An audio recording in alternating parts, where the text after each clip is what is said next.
Nifty bees and gold bees இதில் நம்ம investment பண்ணலாமா வேணாமான்னு சொல்லிட்டு என்கிட்ட நிறைய பேர் கேட்டிருக்காங்க. And this one is for my friend Kovalu. அவன் தான் என்னை ரொம்ப நாளாக கேட்டுட்டு இருந்தான். ஸோ பார்த்தீங்கன்னா Nifty bees and gold bees இதில் இன்வெஸ்ட்மெண்ட் பண்ணுறதுக்கு முன்னாடி ரெண்டு விஷயத்த மைண்டில் வச்சுக்கோங்க.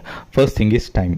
ஸோ உடனே உங்களுக்கு பெரிய ரிட்டர்ன் வரும் அப்படின்னு எதிர்பார்ப்பு வைக்காதீங்க. அட்லீஸ்ட் உங்களுக்கு 3 to 4 years ஆச்சும் இதில் இன்வெஸ்ட் பண்ணி வெயிட் பண்ணணும். And second thing is quantity. நீங்கள் வெறும் 10 குவான்டிட்டி 20 குவான்டிட்டி வச்சுருந்தீங்கன்னா பெரிய லெவலில் ப்ராஃபிட் வராது. நிறைய குவான்டிட்டி இருந்தால் தான் உங்களுக்கு நிறைய ப்ராஃபிட் வரும். ஃபார் எக்ஸாம்பிள் நீங்கள் 2020 நிஃப்டி பீஸில் வாங்கியிருந்தீங்கன்னு வச்சுக்கோங்களேன். அப்போ ஒரு quantity approximately 100 rupees 80 to 100 rupees ரேஞ்சில் இருந்திருக்கு. இப்போ பார்த்தோம்னா 230 to 40 ரேஞ்சில் இருக்குது.